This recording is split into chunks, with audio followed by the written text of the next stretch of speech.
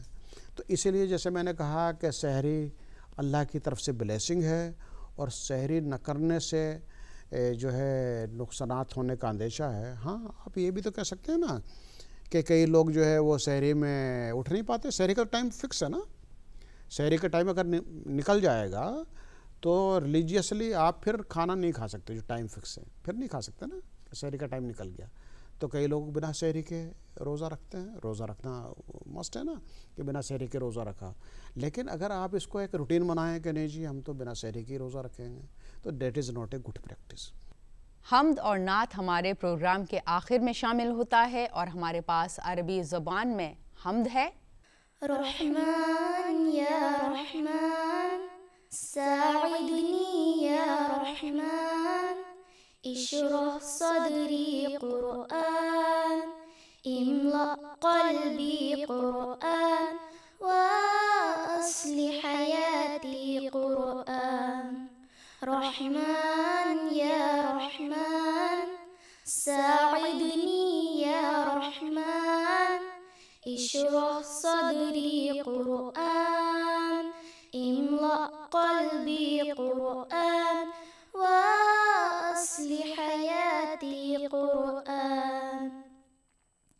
رحمن رحمن ساعدني يا رحمن اشرح صدري قرآن املأ قلبي قرآن وأصلح حياتي قرآن.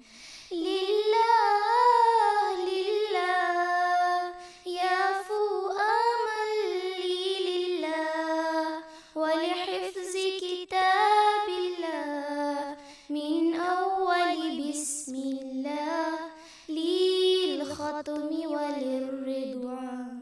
رحمن يا رحمن ساعدني يا رحمن اشرح صدري قرآن املأ قلبي قرآن وأصلح حياتي قرآن. يا نور يا نور يا محكم يا تنزيل لمحمد جبريل من رب العرش دليل للعالم والإنسان.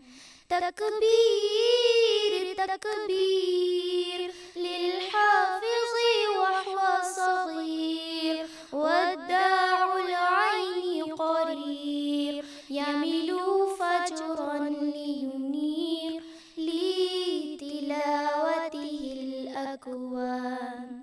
رحمن يا رحمن ساعدني يا رحمن اشرح صدري قرآن املأ قلبي قرآن وأصلح حياتي قرآن.